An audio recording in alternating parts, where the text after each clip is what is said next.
Assalamualaikum warahmatullahi wabarakatuh. Perkenalkan, kami dari kelompok 6 akan mempresentasikan hasil diskusi kami yang berjudul Jarimah Minum Minuman Keras dan Hukumnya dalam Islam. Baiklah, saya Aulia Rahma, NIM 201030102. Di sini saya akan memaparkan materi pertama.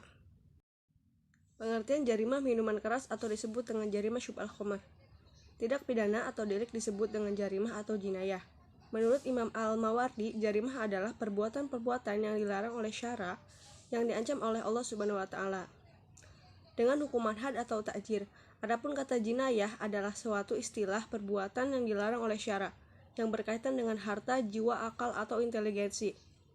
Hamar berasal dari kata khamaro yahmiru atau yahmiru, yang secara etimologi berarti tertutup, terhalang, atau tersembunyi. Sedangkan secara terminologi terdapat perbedaan pendapat di kalangan ulama fikih. Menurut Imam Malik, Imam Syafi'i, dan Imam Ahmad, khamr adalah minuman yang memabukkan, baik minuman tersebut dinamakan khamr maupun bukan khamr, baik berasal dari perasaan anggur maupun berasal dari bahan-bahan yang lain. Dari definisi di atas, Imam Abu Hanifah merumuskan khamr menjadi ke dalam tiga cairan.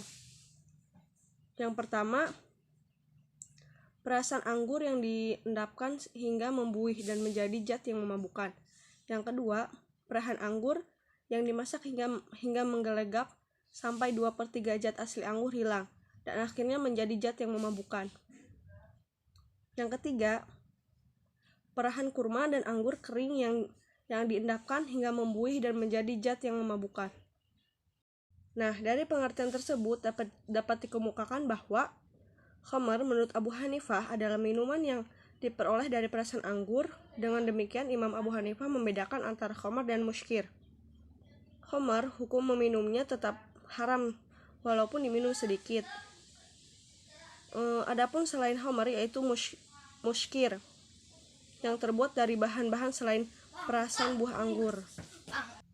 Buah anggur yang sifatnya memabukkan baru dikenakan hukuman apabila orang yang meminumnya mabuk. Apabila tidak mabuk, maka tidak dikenakan hukumannya. Jumhur ulama fikih menyatakan bahwa minuman keras adalah setiap minuman yang di dalamnya terdapat zat yang memabukkan, baik minuman itu dinamakan khamr atau bukan, terbuat dari anggur atau bukan. Semua arti leksikon tersebut bisa diterapkan pada semua jenis minuman yang memabukkan. Menurut Ar-Raqib, khamr itu nama tiap-tiap minuman yang memabukkan dan menamakan air anggur itu khamr atas nama majazi, bukan hakiki. Demikian menurut ahli bahasa seperti Al-Jauhari, Abu Nashr Al-Qushairi, Al-Dinuri, dan pengarang kamus Firuzahdi. Menurut ini adalah khamr atau tuak itu daripada perasan anggur, tamar, gandum, beras, manisan tebu, dan umpamanya.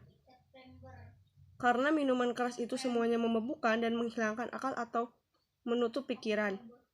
Pengertian khamr menurut Syahid Syabik yaitu benda cair yang sudah dikenakan pembuatannya dengan cara fermentasi dan dari biji-bijian atau buah-buahan, yang mana kandungan gula yang ada pada perasan tersebut untuk terjadinya proses fermentasi tersebut.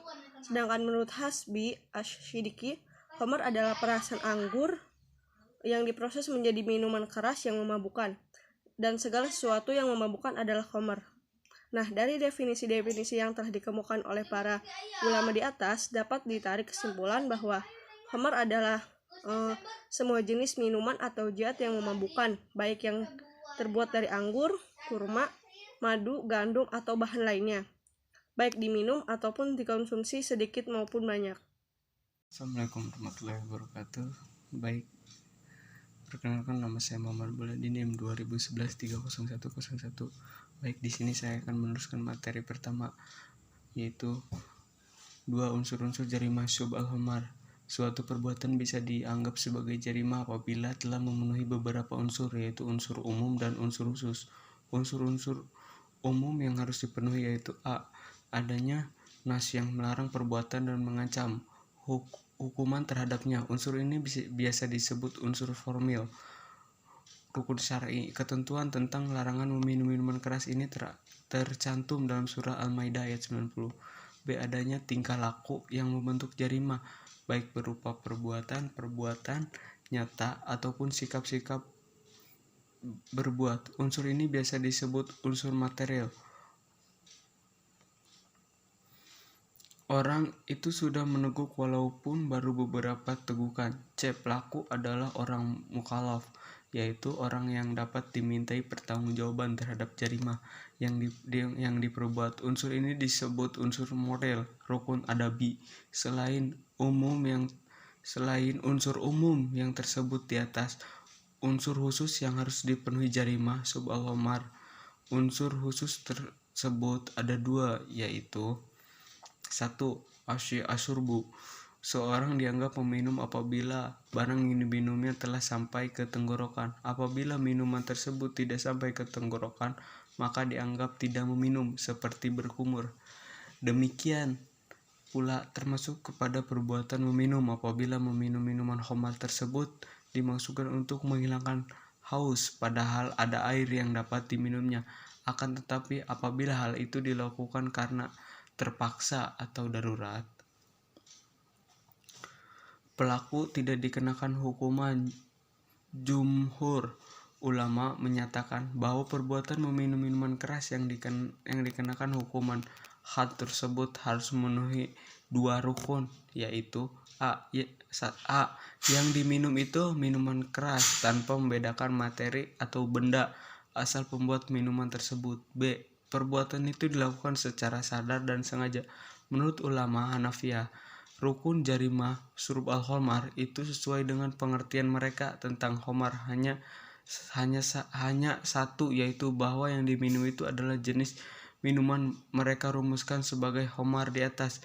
Minuman yang diminum itu bukan seperti cairan yang mereka rumuskan di atas, sekalipun memabukkan tidak dikenakan hukuman had syurb al-khamar. Sedangkan Imam Malik, Imam Syafi'i, dan Imam Ahmad berpendapat bahwa unsur ini asyurbu terpenuhi apabila pelaku meminum sesuatu yang memabukkan. Dalam hal ini tidak diperhatikan nama dari minuman itu dan bahan apa saja yang diminum itu diproduksi. Dengan demikian tidak ada perbedaan apabila yang diminum ini dibuat dari perasan buah anggur, gandum, kurma, tebu, maupun bahan-bahan yang lainnya. Demikian pula tidak diperhatikan kadar kekuatan memabukkannya, baik sedikit maupun banyak, hukumannya tetap haram. 2. Niat yang melawan hukum. Unsur ini terpenuhi apabila seorang melakukan perbuatan meminum minuman khamar padahal ia tahu bahwa apa yang diminumnya itu adalah khamar atau muskir. Dengan demikian apabila seorang meminum minuman yang memabukkan tetapi ia menyangka bahwa apa yang diminumnya itu adalah minuman biasa yang tidak memabukkan, maka ia tidak dikenakan hukuman had, karena tidak ada unsur melawan hukum. Apabila seorang tidak tahu bahwa minuman keras itu dilarang, walaupun ia tahu bahwa barang tersebut memabukkan, maka dalam hal ini unsur melawan hukum qasad al-jina belum terpenuhi. Oke, selanjutnya B. Khamar ditinjau dari hukum Islam, aspek kesehatan dan aspek sosial. Khamar ditinjau memenuhi hukum Islam dalam Al-Quran surah Al-Baqarah ayat 219. Allah Subhanahu wa Ta'ala berfirman yang bunyinya seperti berikut: mereka bertanya kepadamu tentang khamar dan judi, katakanlah pada keduanya itu terdapat dosa besar dan beberapa manfaat bagi manusia, tetapi dosa bagi keduanya lebih besar dari manfaatnya. Quran surat Al-Baqarah ayat 219. Berdasarkan ayat di atas, maka memberikan suatu pengertian bahwa minuman khamar merupakan suatu perbuatan yang mengandung dosa besar, walaupun ada beberapa manfaat yang diperoleh dari khamar itu. Namun secara tegas Allah Subhanahu wa Ta'ala mengatakan bahwa manfaat yang diperoleh dari khamar itu bahwa yang diperoleh dari Homer itu sedikit, itu tidak ada nilainya jika dibanding dengan dosa yang terdapat di dalamnya. Ayat tersebut secara implisit juga mengisyaratkan kepada manusia bahwa Homer itu mengandung suatu kemudahan dan mengandung suatu kemudaratan dan kerusakan baik secara material maupun secara spiritual. Sedangkan yang menjadi titik tolak dan pelanggarannya adalah bahwa Homer itu merupakan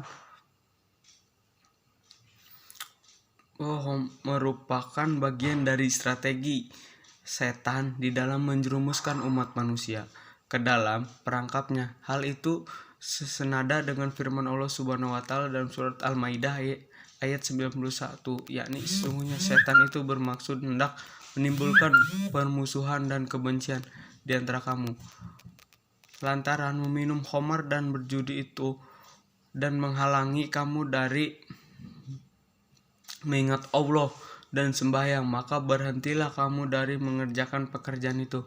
Quran surat Al-Maidah ayat 91. Dalam Al-Quran, Allah Subhanahu wa taala melarang anak manusia untuk menjerumuskan dirinya ke dalam kebinasaan, padahal penyalahgunaan khamar dan sejenisnya akan mengakibatkan seseorang akan mengalami kebiasaan dan kehancuran. Oke, cukup sekian dari saya. Wabillahi taufiq wal hidayah. Wassalamualaikum warahmatullahi wabarakatuh. Di sini saya akan menjelaskan tentang khamar. Khamar ditinjau dari hukum Islam, aspek kesehatan dan aspek sosial. Khamar ditinjau menurut hukum Islam dalam Al-Quran surat Al-Baqarah 219. Allah Subhanahu wa taala berfirman yang berbunyi sebagai berikut. Mereka bertanya kepadamu tentang khamar dan judi. Katakanlah pada keduanya itu terdapat dosa besar dan beberapa manfaat bagi manusia, tetapi dosa bagi keduanya lebih besar dari manfaatnya. Al-Baqarah ayat 219. Berdasarkan ayat berikut tadi, maka memberikan suatu pengertian bahwa meminum khamar merupakan suatu perbuatan yang mengandung dosa besar. Walaupun ada beberapa manfaat yang diperoleh dari khamar itu, namun secara tegas Allah Subhanahu wa taala mengatakan bahwa manfaat yang diperoleh dari khamar itu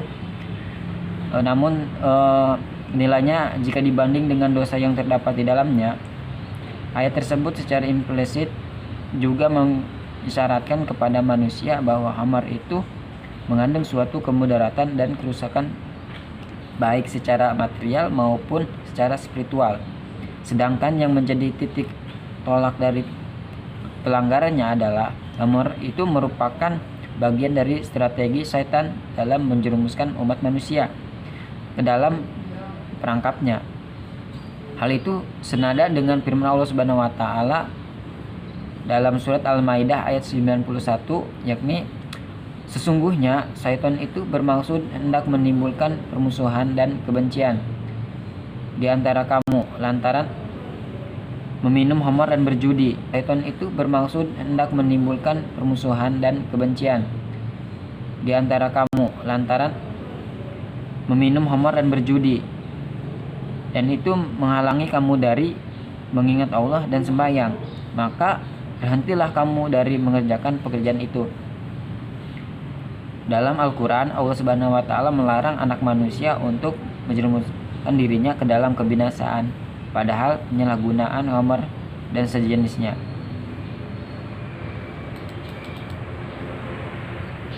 Selanjutnya, dalil-dalil tentang pelanggaran khamar dan sejenisnya di dalam ajaran Islam tidak hanya terdapat dalam Al-Quran saja, tetapi terdapat di dalam hadis Rasulullah SAW. Bahkan di dalam beberapa hadis dari Rasulullah itu, penjelasan tentang khamar dan keharamannya lebih terperinci antara lain sebagai berikutnya ya. Yang pertama, hadis yang menerangkan haramnya khamar artinya dari Ibnu Umar radhiyallahu anhu bahwa Nabi SAW bersabda, setiap yang memabukkan termasuk khamar dan setiap khamar itu haram. Yang kedua, hadis tentang minuman keras yang diolah dari buah-buahan. Artinya dari Aisyah radhiyallahu anhu, kata Rasulullah SAW pernah ditanya tentang sebangsa minuman keras yang terbuat dari madu bernama bernama biti. Beliau bersabda, setiap minuman yang memabukkan itu haram dan terlarang. Yang ketiga,